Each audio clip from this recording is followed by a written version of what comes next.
Subscribe to our YouTube channel and press the bell icon to get the latest updates. आर्थिक व्यवस्था को सुदृढ़ बनाने के लिए और नागरिकों को कुछ सुविधाएं प्रदान करने के लिए लॉकडाउन के दौरान कुछ गतिविधियों की अनुमति दी गई है। 26 अप्रैल तक देश में लगभग 80% से अधिक गेहूं की खेती की कटाई हो चुकी है। 2000 से अधिक मुख्य मंडियां यानी 80% मंडियों का संचालन प्रारंभ हो गया है। दाल और तिलहन की खरीद जारी है। किसान रथ ऐप ने कृषक और व्यापारियों के बीच लॉकडाउन के दौरान खरीद एवं बिक्री को सरल कर दिया है।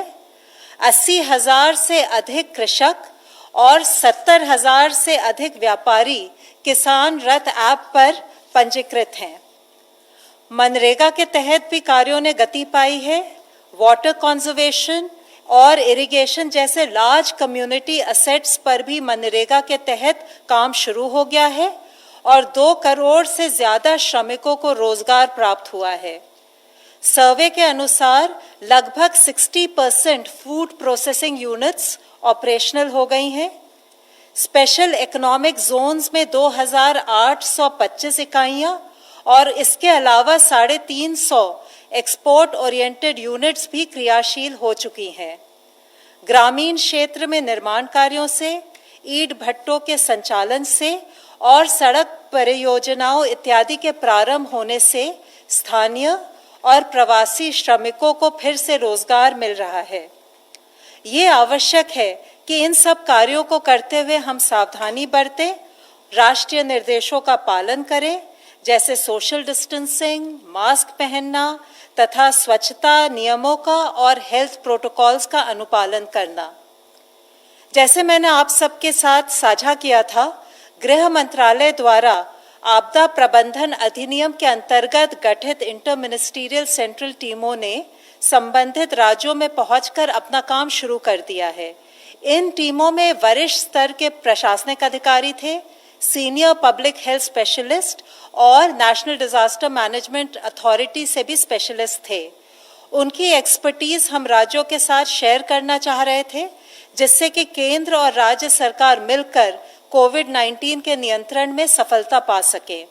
आज मैं 2 टीमों के फीडबैक के बारे में आपको जानकारी देना चाहूंगी। पुणे में आईएमसीटी ने विस्तृत दौरे किए हैं। उन्होंने पिंपरी, चिंचवाड़, खरलवाड़ी और बारामती कंटेनमेंट जोन्स के साथ साथ प्रवासी मजदूरों के शेल्टर कैंप्स, सब्जी बाजार, पीडीएस की दुकानें, जिला परिषद का कंट्रोल रूम, नगर निगम का वॉर रूम, अस्पतालों इत्यादि का दौरा किया है। आईएमसीटी ने पाया कि पुणे में कोविड-19 का डबलिंग रेट 7 दिन है, जो बाकी देश की तुलना में थोड़ा सा ज्यादा है, और जहां देश में 23 सैंपल पर कोविड पॉजिटिव केस का एवरेज है, वहां पुणे में 9 सैंपल पर कोविड पॉजिटिव केस है। आईएमसीटी ने सुझाव दिया है कि हाई रिस्क व्यक्तियों की पहचान तेजी से की जानी चाहिए, टेस्टिंग बढ़ानी चाहिए, सर्वेलेंस बढ़ानी चाहिए, कॉन्टैक्ट ट्रेसिंग में भी तेजी लानी चाहिए, और जिससे कि हम ये कार्य पूरा कर सके। स्लम्स में, बाजारों में और अन्य स्थानों पर जहां सोशल डिस्टेंसिंग का पालन ठीक से नहीं हो पा रहा है, वहां प्रोटोकॉल का सख्ती से पालन कराना जरूरी है। स्लम्स में होम क्वारंटाइन के स्थान पर इंस्टीट्यूशनल क्वारंटाइन को बढ़ावा देना जरूरी है। डॉक्टर्स और अन्य पैरामेडिक स्टाफ, पुलिस अधिकारी, आवश्यक वस्तुएं और सेवाएं उपलब्ध कराने वाले दुकानदार और फल सब्जी के विक्रेता में भी कई लोग के कोविड पॉजिटिव पाए गए हैं। ये चिंताजनक है, क्योंकि ये लोग प्रतिदिन बहुत से लोगों से संपर्क में आते हैं। आईएमसीटी ने सुझाव दिया है कि इन वर्गों में प्रोटोकॉल्स का अनुपालन सुनिश्चित किया जाए, ताकि वे अनजाने में ही कोविड संक्रमण के कैरियर या सोर्स ना बने और स्वयं की भी सुरक्षा कर पाए। आईएमसीटी ने महाराष्ट्र के माननीय मुख्यमंत्री जी, राज्य के गृह मंत्री जी एवं वरिष्ठ अधिकारियों के साथ भी वीसी पर विचार विमर्श किया। अब मैं आपको जयपुर की आईएमसीटी के बारे में बताऊंगी। जयपुर की आईएमसीटी ने पिछले कुछ दिनों में डिस्ट्रिक्ट के hospitals, quarantine centres, containment zones और मजदूरों के लिए स्थापित रिलीफ कैंप्स का भी दौरा किया। उन्होंने मुख्य सचिव एवं वरिष्ठ अधिकारियों के साथ बैठक की और अपने अनुभव के आधार पर सुझाव दिया कि वॉल्ड सिटी में शाम को लॉकडाउन के नियमों का उल्लंघन ना हो, इसके लिए सख्त कदम उठाने की आवश्यकता है। उन्होंने कहा कि इस पर ध्यान दिया जाए कि राशन और आवश्यक वस्तुओं की सप्लाई और भी व्यवस्थित हो।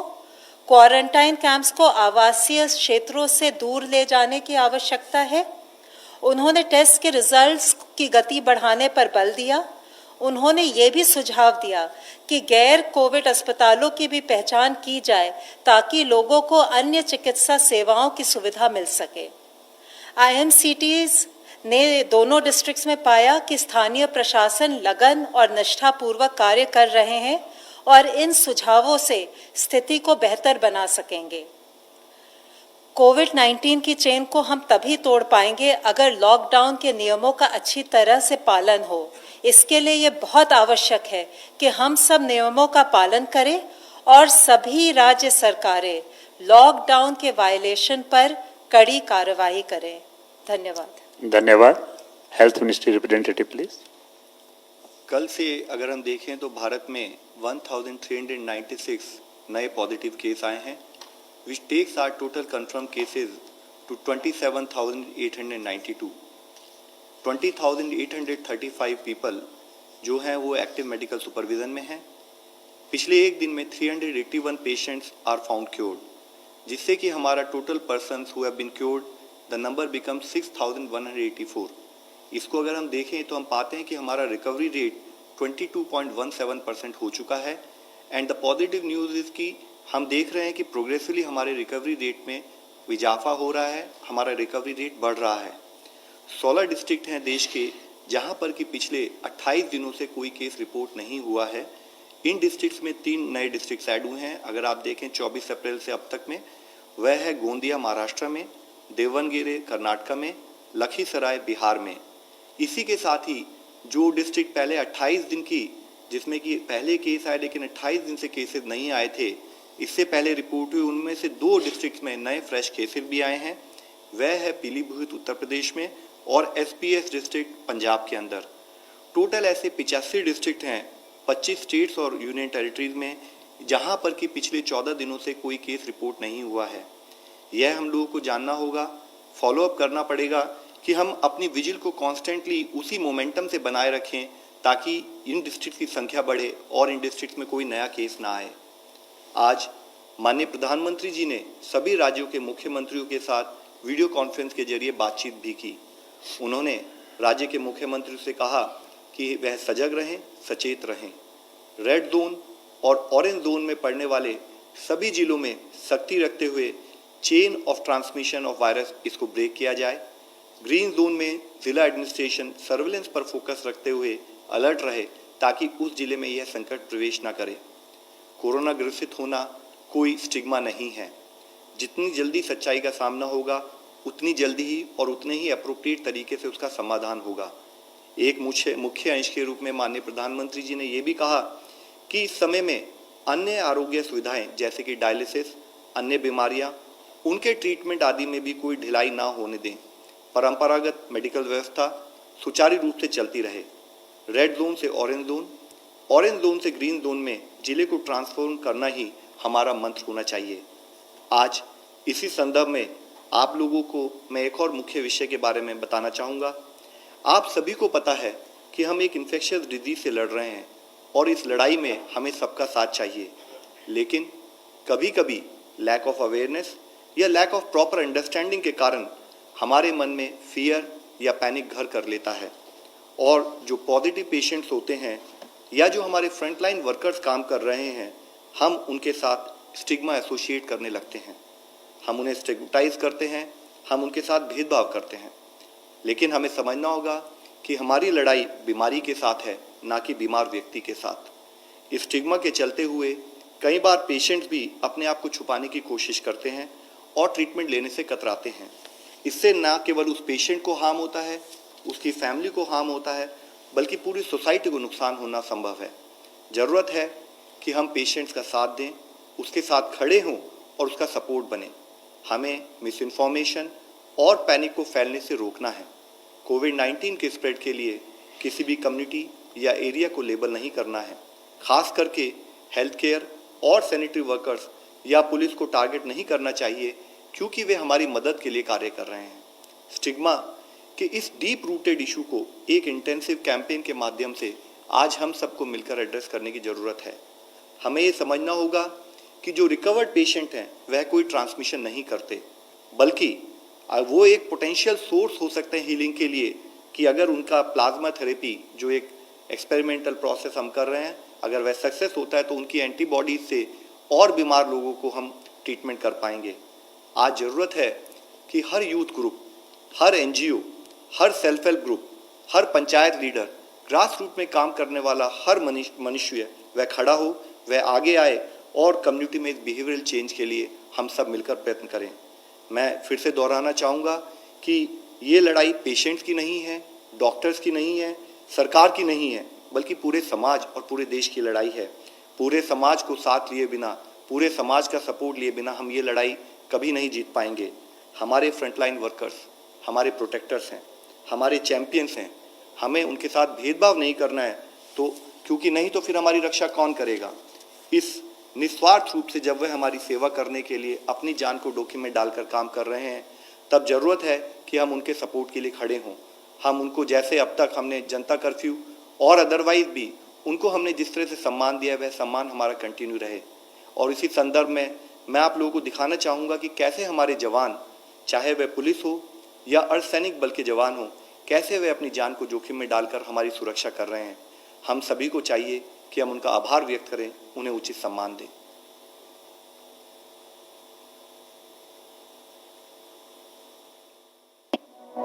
मुश्किल कितनी भी गहरी हो, डरना हमें जचा नहीं। डर के आगे घुटने टेके ऐसे मरना जचा नहीं। आंधी हो या तूफान हो, चलना अपना मकसद है। गहरा हो कितना भी अंधेरा, हमें ठहरना जचा नहीं। देश पर जब भी संकट के बादल घिरते हैं, देश के जवान एक सुरक्षा ढाल बनकर हर आपदा के सामने खड़े हो जाते हैं। ये शूरवीर कोविड-19 के खिलाफ जंग में भी अपनी जान की बाजी लगाकर भी अपना कर्तव्य पालन कर रहे हैं। चाहे क्वारंटाइन सेंटर्स के आसपास सुरक्षा के चाक चौबंद इंतजाम हो या लॉकडाउन का पूरी मुस्तैदी के साथ पालन कराना हो, अपना हर फर्ज पूरी शिद्दत के साथ ये कर्मवीर निभा रहे हैं। प्रधानमंत्री नरेंद्र मोदी के एक आह्वान पर सुरक्षा कर्मी, पुलिस के जवान, सेना और अर्धसैनिक बलों के जवान राष्ट्र सेवा में जुट गए। कोरोना संक्रमण से बचने के लिए मास्क की जरूरत हर जगह पड़ रही है। ये जनसेवक न केवल खुद मास्क मुहैया करा रहे हैं, बल्कि कई जगह तो खुद पुलिसकर्मी इन्हें बना रहे हैं। न केवल जरूरी चीजें मुहैया कराने में और सुरक्षा व्यवस्था को मुस्तैद बनाने में इन पुलिसकर्मियों और जवानों ने मिसाल पेश की है, बल्कि उससे भी एक कदम आगे जाकर कई पुलिसकर्मी इंसानियत की मिसाल पेश कर रहे हैं। फिर वो चाहे लॉकडाउन में किसी मासूम बच्चे के लिए जन्मदिन पर शुभकामना संदेश भेजना हो या फिर गीत गाकर लोगों की हौसला अफजाई करनी हो। इंदौर के पास राव में 13 साल की स्नेहा अपने जन्मदिन पर अकेला महसूस कर रही थी। स्नेहा ने पुलिस कंट्रोल रूम फोन किया। इसकी जानकारी फ्लैग मार्च कर रहे 10 जवानों को लगी तो वे उसका जन्मदिन मनाने के लिए उसके घर ही पहुंच गए। उन्होंने सोशल डिस्टेंसिंग का पालन करते हुए उसके साथ केक काटा और स्नेहा को शुभकामना संदेश भी दिए। हमेशा मैं अपना बर्थडे मेरे घर परिवार के साथ बनाती हूँ, तो मैंने एक बार राव थाने पुलिस को फोन किया और वो मेरे एक बार बुलाने पे यहाँ आए और मेरा जन्मदिन उन्होंने बहुत यादगार बनाया, इसलिए मैं उनको थैंक्स कहना चाहती हूँ। वहाँ सोशल डिस्टेंस बनाते हुए पहुँची, टीम पहुँची हमारी, और टीम ने बच्ची को उत्साहित करते हुए बर्थडे सेलिब्रेट किया। सामाजिक चेतना लाने में भी ये जन प्रहरी पीछे नहीं है। कुछ दिन पहले ही दिल्ली में सीआरपीएफ के जवानों ने लोगों को रक्तदान के लिए प्रेरित करने के लिए एक जागरूकता शिविर का आयोजन किया। नागपुर में पुलिसकर्मी एफईजी यानी पुतलों के जरिए लोगों को कोरोना संक्रमण से बचने का संदेश दे रहे हैं। वहीं महाराष्ट्र के एक पुलिसकर्मी ने कर्तव्य निष्ठा की नजीर पेश की है। महाराष्ट्र के जालना जिले से करीब 50 किलोमीटर दूर हेलस गांव में एक पुलिस निरीक्षक ने चालक के नहीं आने पर खुद ही ग्राम पंचायत का ट्रैक्टर चलाकर गांव में दवा का छिड़काव किया और गांव सैनिटाइज कर कोविड-19 को खत्म करने में अनोखी प्रतिबद्धता दिखाई।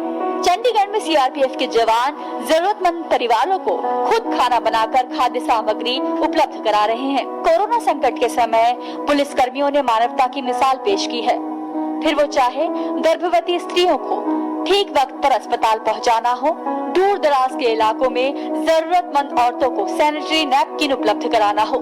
यही नहीं, कई पुलिस कर्मियों ने लोगों को जागरूक करने के लिए बड़े ही रचनात्मक तरीके अपनाए। कोई यमराज बनकर सामने आया तो कहीं कोरोना से बचने के लिए पुलिस कर्मियों ने बड़े ही खास अंदाज के हेलमेट पहने। वहीं भारतीय नौसेना ने भी मुंबई में ईरान से आए संक्रमितों को सफलतापूर्वक क्वारंटाइन कराने में मदद की। उनकी हर जरूरत का बेहतर ढंग से इंतजाम किया ताकि उनका हौसला न टूटे। साथ है पुलिस फोर्स, सेना और अर्धसैनिक बलों के जवान कोरोना वॉरियर्स बनकर भी अपना फर्ज पूरी निष्ठा के साथ निभा रहे हैं। ये रात दिन अपनी जान जोखिम में डाल रहे हैं ताकि हम सुरक्षित रहें, हम महफूज रहें। इन महान शूरवीरों को देश का नमन।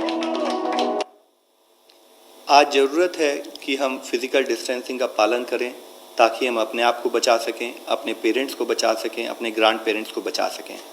अंत में मैं माननीय प्रधानमंत्री जी के कहे शब्दों को ही दोहराना चाहूँगा। कोविड-19 does not see race, religion, colour, caste, creed, language or borders before striking. Our response and conduct thereafter should attach primacy to unity and brotherhood. We are in this together. Dhanyavad. Dhanyavad. Friends, today we have with us chairman for the Empowered Group 5. So I'll request sir to brief you about the Empowered Group 5. नमस्कार, मेरा नाम परमेश्वरन अय्यर है और मैं empowered group 5 जो कि supply chain और logistics of essential items पर फोकस करता है, उसका मैं कन्वीनर हूँ। और आज इस प्रेजेंटेशन में मैं आपको जो अभी तक जो प्रोग्रेस हुई है उसके बारे में मैं आपको कुछ एलिमेंट्स दिखाऊंगा। इसका अगर आप एक स्नैपशॉट देखेंगे, इम्प्रूवमेंट इन की supply chain indicators from the 30th of March, a day after the groups were constituted, to 25th April. This is the latest data. If you look at trucks moving food and pharma, एक important indicator है mobility का. It was about 46% and it has gone up to 76 and it's increasing rapidly. So there has been significant improvement in movement of food and pharma, two of the most essential items. Railways has done a tremendous job also. और अगर आप racks movement देखेंगे, you will see it has gone up on this date. It was less earlier, from 67% on 30th March to almost 80%. It's closing at 76% as on 25th April. Ports, another critical junction point for logistics, imports, exports. Percentage of traffic handled by ports was at about 70% on 30th March. And in fact, it had gone up even higher, so it's fluctuating between 87 and 90%. So it's almost back to normal. On mandis, which are major places where trade of agricultural produce takes place, it was about 61% on 30th March, and it's almost 80% now. So this is giving you a snapshot of the significant progress made on essential supply chain items. This is just a quick snapshot of what does the empowered group focus on. हमारा जो group है, एक तो जो policy और implementation bottlenecks हैं उनको ease करना, ट्रबल शूट करना, और जितने भी लाइन डिपार्टमेंट्स हैं, चाहे वो रेलवेज हो, ports, traffic, mandis, food processing, we work very closely with them and the Ministry of Home Affairs.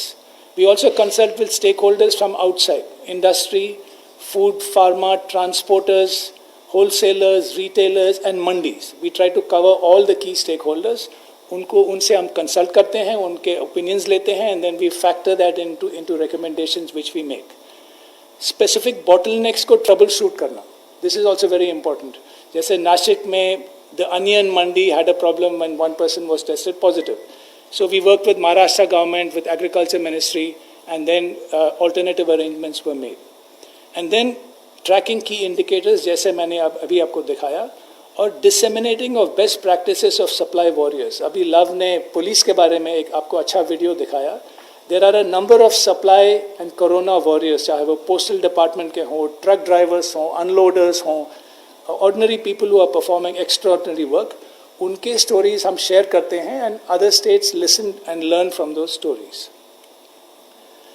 These are some specific examples which have been done over this period to ease the supply chain of essential items. These are examples जो कि हम Home Ministry के साथ बहुत ही closely coordinate करते हैं. Movement of vehicles. Very early Home Ministry made it clear there was no difference in movement between essential non-essential. दूसरा बहुत ही important step Home Ministry ने लिया था कि ट्रक ड्राइवर के लिए आपको केवल ड्राइविंग लाइसेंस दिखाना है. You don't need to show any pass. Plus 2 others will be allowed. Empty trucks were also allowed because there was some issue initially कि empty truck लौट रहा है, is there a problem? That was also allowed. Movement of workers and truck drivers. This was a major issue in the initial days. So movement of labor to and from residence is allowed with a pass, and railway, airport, seaport and customs can issue passes themselves in consultation with the local authorities. So these have been progressively relaxed, and despite the lockdown, all these are examples of specific relaxations which have enabled the supply chain and logistics sector. Distribution and availability of food. So farming operations have of course allowed, including rabi harvesting. Post 20th April, as you can see, as per the guidelines issued by MHA, again the supply chain was supported through softer elements. Dhabas are now functioning, repair shops for truck drivers, and of course operation of mandis, which is a very important part for the farmers to sell their produce, and manufacturing units. In fact, the entire manufacturing supply value chain, चाहे वो manufacturing हो, distribution हो, packaging ho, and all ancillary activities. So the forward and backward industry linkages were operationalized. Food processing specifically, particularly in relation to the farmers, and packaging unit operations were also allowed. So progressively, despite the lockdown conditions, the supply chain started increasing very consistently and has made good progress. These are some examples of which government institutions who are working round the clock to make essentials accessible to all. As all of you know, Honorable Prime Minister also mentioned many of these in his Mann Ki Baat address on Sunday. You take parcel trains by the railways. This has been a very, very successful operation at great effort by the railways. So 109 timetable parcel trains over 58 routes are running by the railways. They are carrying more than 400 rakes day and night, carrying food grains and other essential items. The IRCTC is serving 2.5 lakh meals, and they are willing to take this up even further across all 4 railway zones. 392 Lifeline Udan flights by the airlines are carrying 700 plus metric tons of essential cargo operated till date, and this is continuing. They are operating nationally and internationally for the supply chain. Medicines, 100 plus metric tons of medicines have been delivered by India Post. They're also taking food packets, and payment and DBT worth over 730 crores have been made by India Post. These are only some of the examples which many of the institutions are carrying out, but there's been a phenomenal effort at all levels of the supply chain operation. और ये हमारे जो stories from the ground हैं, उनके कुछ examples. Telangana में 8 Anganwadi teachers, they formed a community kitchen and are feeding migrants. There's a huge effort going on feeding the migrant workers. I'll come to that in my next slide. If you look at Jharkhand, a state livelihood promotion society is ensuring the supply of fresh vegetables to doorstep. In fact, Ahmedabad started a vegetable on wheels where the municipal corporation started delivering food to doorstep as well, which became a best practice example. And the Indian Air Force, an example of Operation Sanjeevani. which is an 18-hour operation where it airlifted 6.2 tons of essential medicines and consumables with its C-30 Hercules transport aircraft and took it all the way to the Maldives. They are operating also to remote areas like Ladakh as well. Some of the key supply chain indicators I want to come back to, and the indicators जो food supply से related हैं, they are seeing a consistent positive trend. If you look at prices of top, tomato, onion and potato, they have been largely stable during the lockdown. If you look at Pradhan Mantri Garib Kalyan Yojana and the National Food Security Act, under which 5 kilograms of wheat and rice and 1 kilo pulses have been distributed on a large scale. About 85 lakh metric tons are allocated per month for a total of 70 crore beneficiaries. This has been done. Cooked meals, this is extremely important, largely due to government and NGO partners and industry. This is a huge effort. आप देखेंगे कि 1.5 करोड़ लोगों को daily cooked meals दिया जा रहा है. And this has been going on for a long time, for the last month or so plus. So this has been a huge effort, a collaboration between government, between the NGOs, the private sector. Every district has a nodal officer to coordinate with NGOs. एक district का nodal NGO भी है, and they are fulfilling this task as per the requirement on a daily basis. If you look at supply of milk and LPG cylinders, this is almost the same as pre-lockdown levels. So there's been very little disruption. In fact, they have met all their targets. So finally, I just wanted to show you एक portal हमारे Empowered Group is operating together with Agriculture Department, which is a platform for supply of excess produce. So we have very close coordination with the resident commissioners of all state governments. उनके साथ हम बराबर मिलते रहते हैं through video conferencing. उनके requirements हम troubleshoot करते हैं.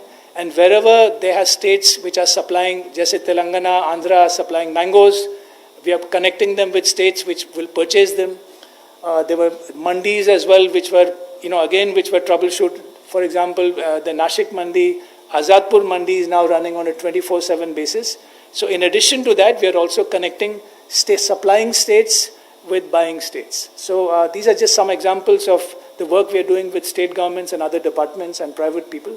And the supply chain and logistics chain has been well maintained. I think significant progress has been made by all the stakeholders. I just wanted to share these details with you. Thank you. Dhanyavad, sir. First question, Mohit Sharma. Times now. Seems to have come up. It very categorically focuses on how there have been some apprehensions. Mohit, just I'll add here. Sir. Before starting, a detailed press release has been just issued by ICMR today. So all those questions are already answered. Latest position is there. So if there is anything for Mr.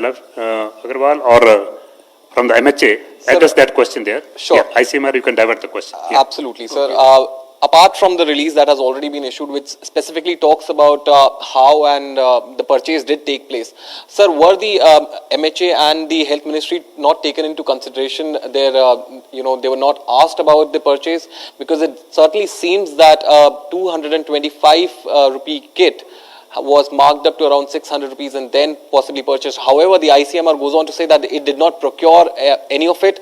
The money has not changed hands, but yet how did this happen?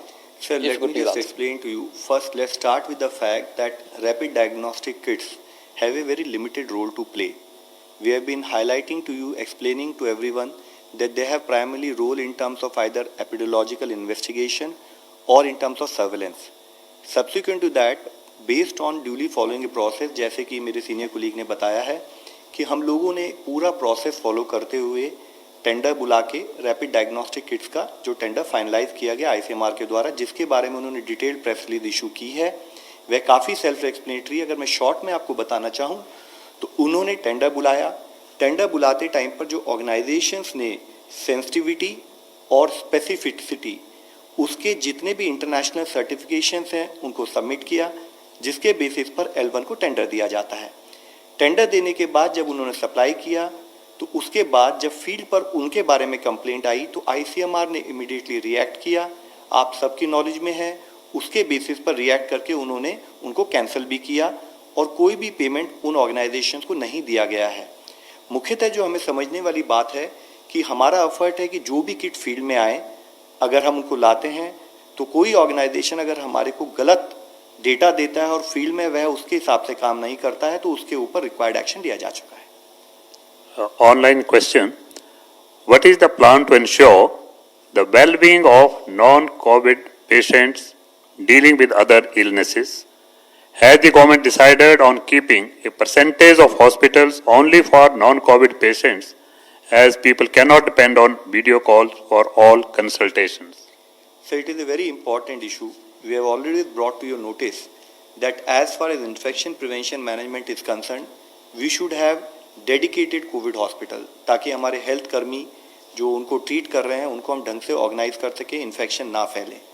उसके अलावा जितनी health facilities हैं उनमें चाहे वो maternal child health services हों, चाहे वे TB का पेशेंट हो, चाहे कैंसर के पेशेंट हों, चाहे डायलिसिस के पेशेंट हों, और इसी तरीके से चाहे वह हमारी इम्यूनाइजेशन से रिलेटेड सर्विसेज हों, वह उसी तरह से सुचारू रूप से चलती रहें। जो नॉन कोविड हॉस्पिटल्स में वह सर्विसेज प्रोवाइड की जाएं। एडिशनैलिटी के रूप में टेलीमेडिसिन सर्विसेज, क्योंकि हम लॉकडाउन की स्थिति में भी हैं, कुछ हमारे मूवमेंट रेस्ट्रिक्शंस हैं, तो अगर कोई नॉर्मल सर्विसेज के लिए पेशेंट कोई डिटेल्स चाहता है तो वह टेलीमेडिसिन की सर्विस का भी उपयोग कर ले। तो हमारी तरफ से क्लियर गाइडलाइंस हैं, क्लियर इंस्ट्रक्शंस हैं। स्टेट्स के साथ हमने उनको बताया है कि हमारी except for Covid dedicated hospital, बाकी सारे हॉस्पिटल में हमारी सर्विसेज सुचारू रूप से जनता को प्रोवाइड की जाए। नतिंदर सिंह, दूरदर्शन। सर, महाराष्ट्र में खासतौर पे मुंबई और बाकी दूसरा जो राज्य गुजरात में इतने केसेस हैं, और क्या वजह है कितने केसेस हैं और वो कंट्रोल होने का नाम नहीं ले रहा, जबकि 1 महीने लॉकडाउन के हो चुके हैं? सर देखिए, महाराष्ट्र में जैसे आप मुंबई का नाम लें या पुणे का लें, तो these are very densely populated areas, और इम्पॉर्टेंट है कि जैसे ही हमें कोई केस मिले तो हमारी अपनी कंटेनमेंट स्ट्रैटेजीज के हिसाब से, चाहे वह क्लस्टर हो या आउटब्रेक हो, उसके हिसाब से हम प्रॉपरली कंटेनमेंट जोन में सफिशिएंट मैन पावर लगाएं, सफिशिएंट हेल्थ स्टाफ को वहां भेजते हुए घर से घर में सर्वे करें, और जितने भी सिम्टोमेटिक या हाई रिस्क पर्सन हैं उनको आइडेंटिफाई करें। जितने भी हमारे एक्यूट रेस्पिरेटरी इलनेसेस हैं या उससे लिंक्ड इन्फ्लुएंजा लिंक्ड इलनेसेस, उनके केसेस को आइडेंटिफाई करें, उनको सर्विसेज प्रोवाइड करें। आप समझ सकते हैं कि जितने भी एरिया में जहाँ पॉपुलेशन डेंसिटी बहुत हाई है, वहाँ उसी लेवल का चैलेंज बढ़ जाता है। स्टेट गवर्नमेंट के साथ कोऑर्डिनेट करते हुए, बल्कि जैसे कि हम लोगों ने इससे पहले भी बातचीत की है कि हमारी 3 सेंट्रल टीम्स वहाँ गई, और उन टीम्स ने स्टेट गवर्नमेंट के हाईएस्ट लेवल पे डिस्कशन करते हुए कि क्या हमारे को प्रोसेसेस इन प्लेस करने हैं कि ताकि हम उन एरियाज़ को भी कंट्रोल कर सकें, और उसके कुछ रिजल्ट पॉजिटिव हमारे सामने आने भी शुरू हुए हैं। लेकिन ज़रूरत यह है कि ये इन्फेक्शियस डिजीज़ है, और इसमें आज की सक्सेस, अगर हम कल जागरूक नहीं रहते, कल हम अगर उसको उसी लेवल ऑफ अटेंशन से मॉनिटर नहीं कर सकते, तो हमारी आज की सक्सेस कल की नॉन सक्सेस में कन्वर्ट हो सकती है। तो ज़रूरत है कि हम उसी लेवल की एनर्जी, मोमेंटम और उसी लेवल के फोकस के साथ उन एरियाज में काम करते रहें। Kumar Kundan, TV9। Love sir, मेरा सवाल ये है कि जो रैपिड टेस्टिंग किट है उसके प्रयोग को राज्यों में बैन कर दिया गया है, जो कि अब सवाल ये उठता है कि जो आरटी-पीसीआर टेस्टिंग किट है उसकी क्या उपलब्धता है, और जिस हिसाब से संक्रमित मरीजों की संख्या बढ़ रही है, क्या पर्याप्त मात्रा में ये टेस्ट किट है हमारे देश में? Sir let me assure you कि पर्याप्त मात्रा में टेस्टिंग किट्स अवेलेबल हैं, और साथ ही जिस जैसे केसेस बढ़ते जा रहे हैं, हमने इससे पहले भी कई बार इस बारे में डिस्कशन किया है कि Indian response has always been graded. तो जैसे जैसे सिचुएशन का मैग्नीट्यूड हमें बढ़ते हुए लगता है, उसको हम पहले से एंटिसिपेट करके उसके हिसाब से प्लानिंग करते हैं। RT-PCR test is the gold standard test for identification of a positive patient, और उसके तहत अगर आप देखें कि अगर जनवरी में हमारे पास एक लैब थी, अब प्रोग्रेसिवली हमने लैब्स की संख्या बढ़ाई है। उसके साथ ही हमने लैब की संख्या बढ़ाते के साथ प्राइवेट सेक्टर का इन्वॉल्वमेंट बढ़ाया है। प्राइवेट सेक्टर के थ्रू हमारे कलेक्शन सेंटर्स बढ़े हैं। तो अब जो रैपिड जो हमारा RT-PCR टेस्ट है उसकी सफिशिएंट अवेलेबिलिटी देश में है।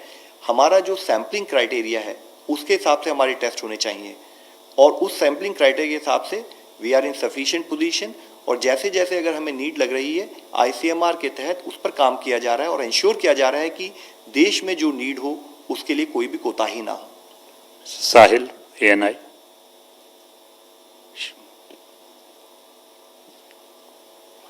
So my question is for Love sir. It's related to RT-PCR only. So what is the present status of RT-PCR? How much do we have in hand? And when will we get the newer kits? And sir, will there be any change in the testing strategy as well? If you can reply. तो sir इसके बारे में मैंने अभी आपको detail में respond दिया कि जितनी किट्स देश में ज़रूरत है, जैसे कि हमारे आईसीएमआर के कुलीग इससे पहले भी आकर आपको बताते रहे हैं कि अगर हमारी एक्स कैपेसिटी है पर डे करने की in terms of lab and Regents, उसका भी हम एक 100% यूज नहीं कर पा रहे हैं, तो जो हमारे आईसीएमआर के लेवल पर sufficient amount of kits are available as far as RT PCR test is concern. Not only sufficient amount of kits are available, we have also parallelly ensured geographical adequacy, क्योंकि बहुत जरूरी है कि जो केस जिस area में आ रहा है ताकि हम उसको जल्दी टेस्ट कर सकें, उसके लिए जोग्राफिकली डिस्पर्स लोकेशन पर भी हमारी लैब्स की और कलेक्शन सेंटर की अवेलेबिलिटी, उस पर भी हमने काम किया है. Last question, Pranay Upadhyay, ABP news. Sir, एक तो क्लैरिफिकेशन आपसे कि अगर आप कहते हैं कि पर्याप्त मात्रा में आरटी-पीसीआर टेस्ट किट उपलब्ध हैं, तो किस टेस्टिंग क्राइटेरिया को आप ले रहे हैं, यानी प्रतिदिन कितने टेस्ट का अनुमान लेते हैं जिसमें आप ये आधार पर कह रहे हैं कि टेस्टिंग किट पर्याप्त है.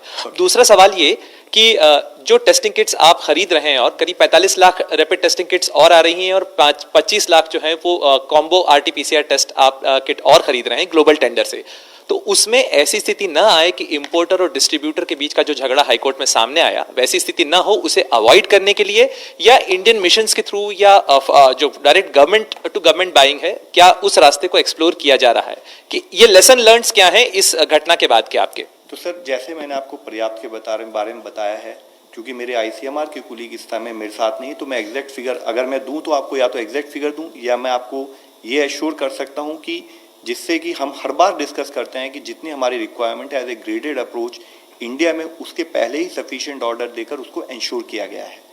और इन टर्म्स ऑफ कि कब हम बोलते हैं सफिशिएंट है, तो उसको दो पैरामीटर्स हैं. एक तो ये है कि क्या हमारे पास sufficient number of labs with sufficient number of kits available है, एंड हम अपने जो क्राइटेरिया फॉर सैम्पलिंग है उसके तहत क्या हम सारे सैंपल्स कलेक्ट कर रहे हैं. तो अगर आप देखें, हम लोगों ने कई बार इस बारे में बात की है कि जो हमारे सैम्पलिंग क्राइटेरिया के हिसाब से जिन के सैम्पलिंग होनी है, उसके लिए आज भी जो हमारी कैपेसिटी है हम उसको 100% यूज करे बिना सारे सैंपल्स को टेस्ट कर पा रहे हैं. तो this I would like to request you, if you want 100% exact figures, we would provide you all the figures through his ICMR, but let me assure you कि there is no dearth in terms of planning and organization of testing kits across the country. Second issue जो आपने बताया है कि देखिए, tender का एक बड़ा डिफाइंड प्रोसेस होता है. उस प्रोसेस में जो भी ऑर्गेनाइजेशंस होते हैं वो अपने इंटरनेशनल या नेशनल सर्टिफिकेशंस प्रोड्यूस करते हैं. उसके बेसिस पर, टेक्निकल इवैल्यूएशन के बेसिस पर हमने कोई टेंडर फाइनल किया. उस टेंडर को फाइनल करने के बाद किसी भी कारण से अगर उस ऑर्गेनाइजेशन से जो प्रोडक्ट फॉल्टी आएगा, तो obviously as you are aware, तो as per the tender conditions उसके अंतर्गत उस पर हम कार्य करते हैं, उसका पेमेंट नहीं होता है. उस तरह की लर्निंग्स को इनकॉर्पोरेट करते हुए हम हमेशा इंश्योर करते हैं कि कोई भी किसी भी समय के इस टाइप की प्रॉब्लम हमारे को फेस ना करनी पड़े. Thank you.